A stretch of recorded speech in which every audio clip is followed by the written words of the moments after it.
Coach, you guys bring back Gerald and Jeremiah from the left side, have John coming in from Miami, Dane's back. How are you kind of sorting and figuring out where your best options are at those two tackle spots early on? Yeah, really similar to the process when Cade left. You had JJ and we brought in Mincy. Nell had been in the offense. It was easier for him to flip and still be able to play and let those two guys kind of sit at left side and learn. Now they're the ones that are flipping and rotating and trying to be able to play right so that John can take some at left, and same thing with Dane. Like those three are kind of the guys that'll move around and letting John, because that's what he had played previously, kind of learn and see if he can get comfortable on the left side. Coach, I know you're gonna miss Darnell, but can you really describe losing Jerome Carvin just with his versatility and just kind of how healthy he always was, and him being able to slide into play center, and kind of what do you envision as the backup to Cooper at this point? Man, the only thing I disagree with that statement is how healthy he always was. That was a tough son of a gun. Now he played through some things. He was just unbelievable. I think the first place you miss him is just in the room, just who he was as a person, his attitude every day, his leadership. Man, like probably is one of my favorite players of all time. And then you didn't realize how lucky you were. You had a starting left guard that could take only minimum number of snaps at center during a week, and if something happened, man, take off the glove, go to center, and not miss a beat. So that part definitely miss. It's almost like losing two positions for us. But Addison's been repping some center there, trying to figure that piece of it out. Vison's been repping some center, trying to figure that piece of it out. You have Ollie and Lamp coming back that both have played guard. You got Andre and Addison also that can have a chance to play guard. Just trying to piece all that together. It's kind of what spring is, just see who can rise to the occasion and be the starting left guard and who can be the two center. When you guys were recruiting Addison, he had his hands in a lot of different things, taekwondo and scouting and music and all that. What did that communicate to you about him? What did that tell you about Addison, that he did so many things?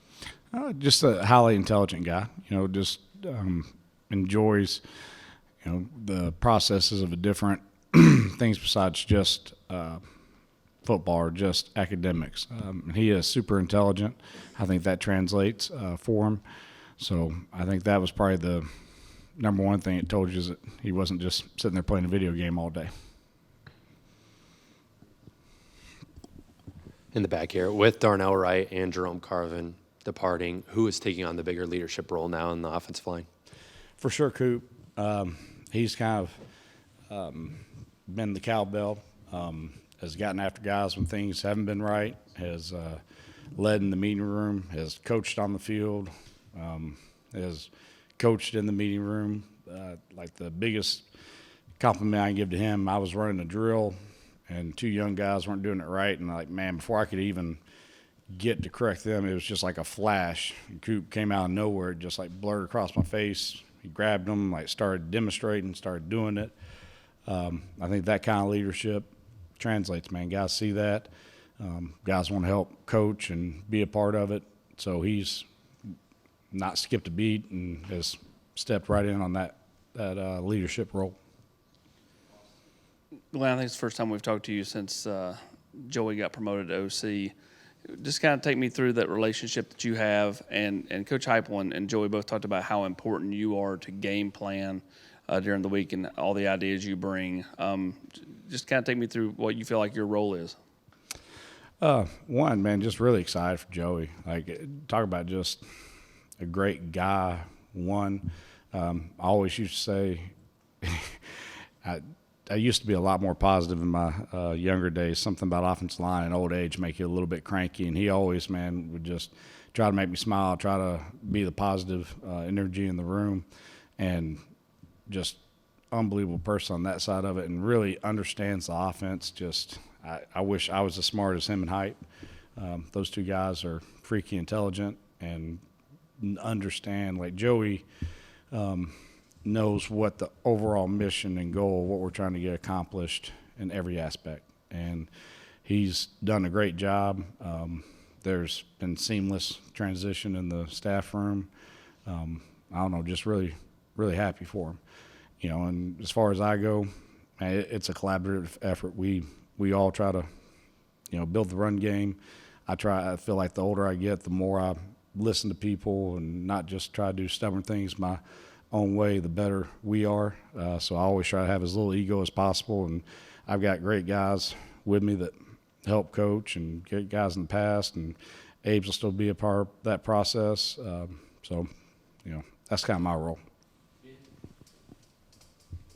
I was going to ask you about Cooper's leadership. It seems like even for a young guy, he always had those leadership traits to him. Is he the same guy, even though now he's going into his junior year, or how have you seen him grow as a leader these last couple of months as y'all flip the calendar? Yeah, I think every year he's grown, and like I said, just him and Rome kind of ran the room last year, and with Rome moving on, like Coop just snatched the bull by the horns, man. Like it's his room. Other guys are coming on, you know, Sprags, Dane, Ollie, like guys are leading. JJ and Mintz are trying to coach up young guys. Like there's a good culture in the room. I love where it's at, but Coop for sure, he just keeps getting better. There's a clinic tape with him. I was like, man, you know what? There's this undersized center.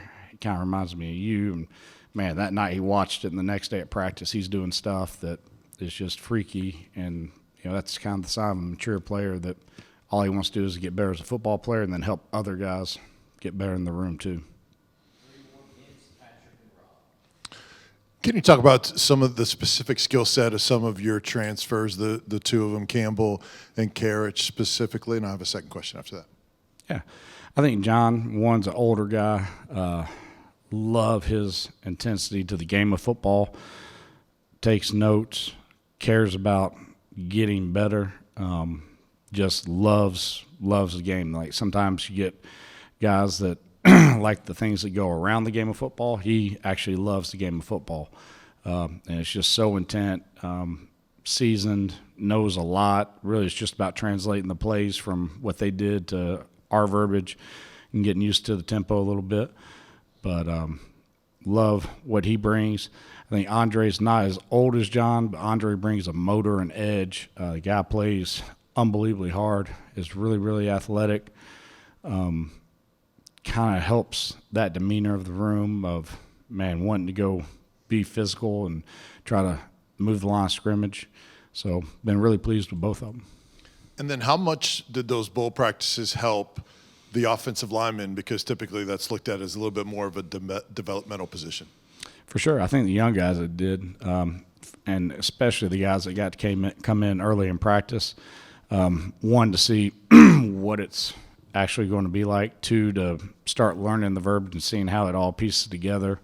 I think they showed up in January, and it was like you'd already taken a big step, and we were constantly trying to use that time, meeting with them, taking advantage of every single second we could. And I think that's led to them being able to step in spring, take reps, and it's not just completely, man, there's some words, probably not completely just bad. So. Coach, going back to Andre, I think he played mostly tackle at Texas. You guys seem to have him working at guard. Why did you kind of view that move inside as something he could do for you guys? Yeah, man, really, Andre was very versatile there. He was their sixth guy that came in, played tight end. He did play tackle on both sides. He had played guard as well. He had moved all around. I think the only position he didn't play was center, and he's kind of had experience everywhere. Most of his reps were at tackle, but you know, just body type, feel like that's where he's suited, what we do, the way he plays, and just our depth chart too, where I feel like we've got a little bit more depth at tackle. Thought his chance to help us immediately would be coming in and playing guard. Coach, in year three, I know you got some new faces that you're working in, but just how beneficial is it to have the continuity, the stability that you guys have had being here in the program, and you've got some older guys that you can communicate the standard and expectation? Yeah, man, it's great. Just because you're not having to coach every little thing. They're your eyes on the field. They're your eyes in the meeting room. Like I say, I try to have as little ego as possible, man. When we're in the meeting room, Coop's coaching, Dane's coaching, Ollie's coaching. Guys see things that sometimes I don't see. And they know what we want. They know where we're trying to get end result-wise, and we're all on the same page, and it just helps us grow exponentially. Like where we're at this point in spring versus spring 1 or spring 2, just knowledge-based, just playing the game of football, man, pretty cool. A lot of fun, kind of, what you want it to be. Thank you, Coach. Thank you.